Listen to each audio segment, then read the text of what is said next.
And those are some of the headlines. This is Democracy Now!, democracynow.org, The War and Peace Report. I'm Amy Goodman.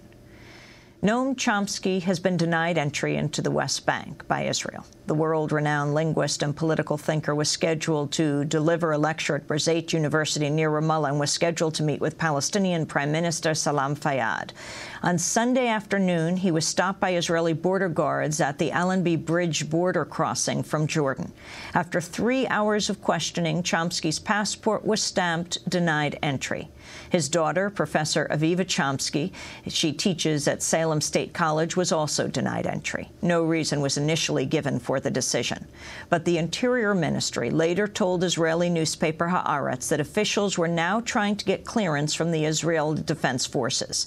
Interior Ministry spokeswoman Sabine Haddad told Haaretz, quote, "We are trying to contact the military to clear things up, and if they have no objection, we see no reason why he should not be allowed in." Professor Noam Chomsky joins us now from Amman, Jordan. He's the internationally celebrated professor of linguistics at the Massachusetts Institute of Technology, where he has taught for over half a century. He's author of over 100 books on linguistics, mass media, American imperialism, and U.S. foreign policy.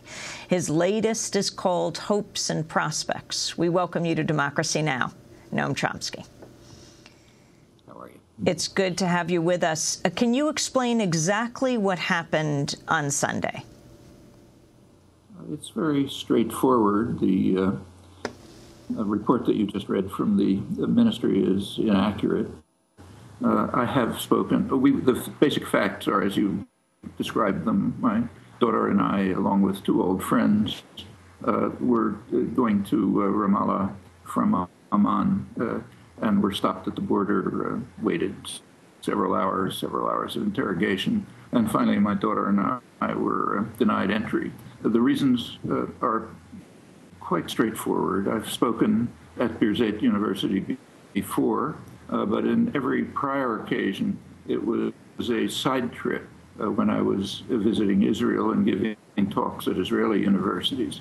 This time differs in one respect. I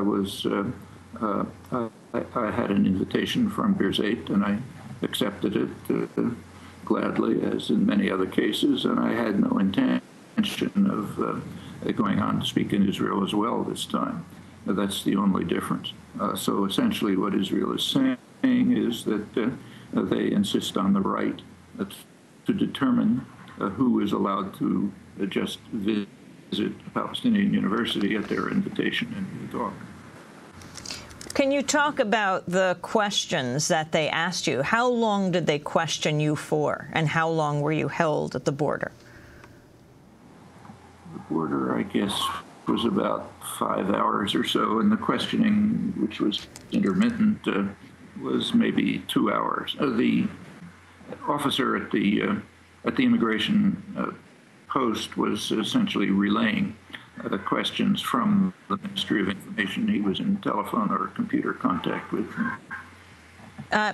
Noam, say again, who was he in contact with, the border guard?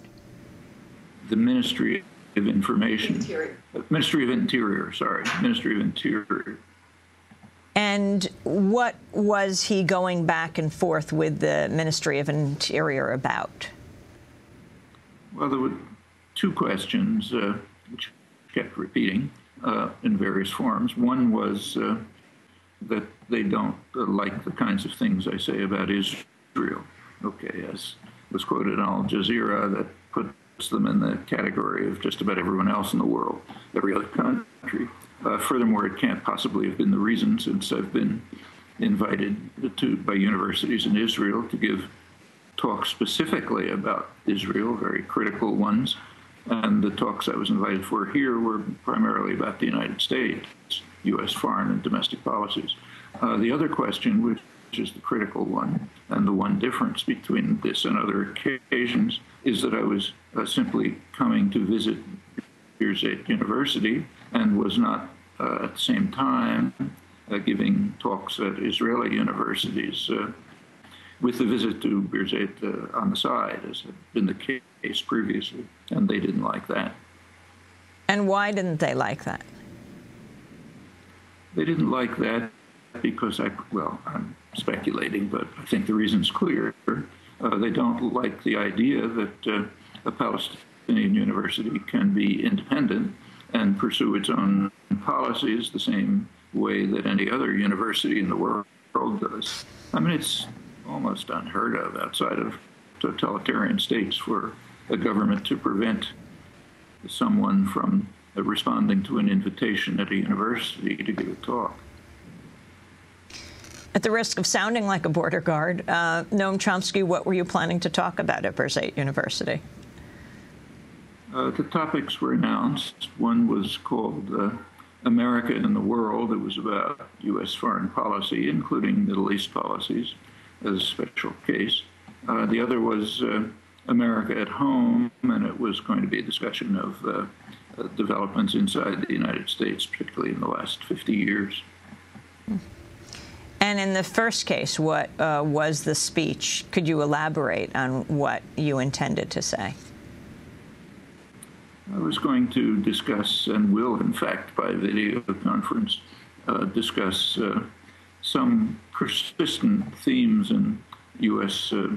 International relations since the founding of the Republic, but primarily in the past, since the Second World War, when the U.S. became a major player on the world scene, and discuss how policies have developed through the Cold War period and since the Cold War period up to the present, including, of course, policies with regard to the crucial Middle East region ever since it was recognized that oil was going to be a primary resource during World War I, but essentially after World War II, when the United States displaced Britain as the major actor in world affairs.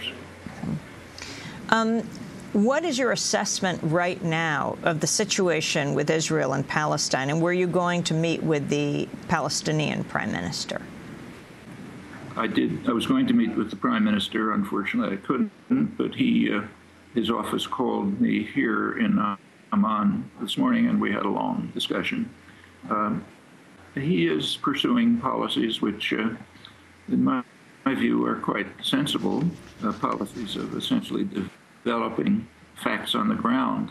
It's almost, I think it's probably a conscious imitation of the early Zionist policies, establishing facts on the ground and hoping that the political forms that follow will be determined by them. And the policies sound to me like sensible and sound ones. The question, of course, is whether the extent to which Israel and the United States, which is a determining factor, the extent to which they'll permit them to be implemented.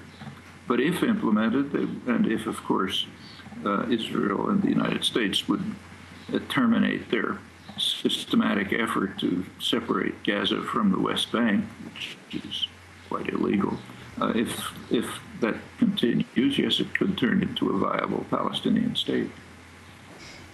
Noam, you said that what I had said at the beginning was not actually accurate. No reason was initially given for the decision to bar you, but the Interior Ministry later told the Israeli newspaper Haaretz that officials are now trying to get clearance from the Israeli Defense Forces. An Interior Ministry spokeswoman said, "We're trying to contact the military to clear things up, and if they have no objection, we see no reason why he should not be allowed in."